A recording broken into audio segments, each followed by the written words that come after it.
शर्यत अजून संपलेली नाही, कारण मी अजून जिंकणार आहे. या आपल्या 37व्या भागात आपले स्वागत आहे.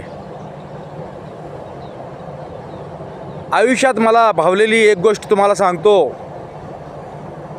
उपजीविकेसाठी एक आवश्यक असणाऱ्या विषयाचे शिक्षण जरूर घ्या.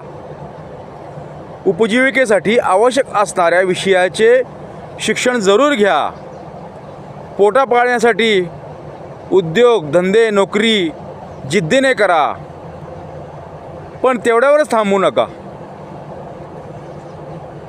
साहित्य लेखन चित्रकला संगीत नाट्यकला शिल्पकला खेळ यातल्या एखाद्या तरी कलेशी मैत्री करा.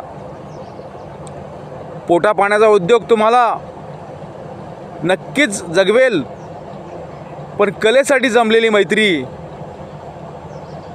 तुम्ही का जगायचे हे सांगून जाईल.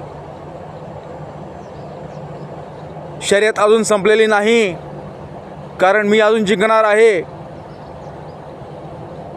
याचे सर्व एपिसोड पाहण्यासाठी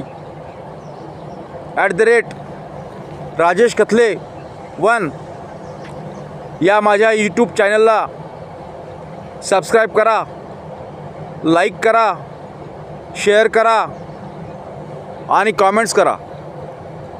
थँक्यू.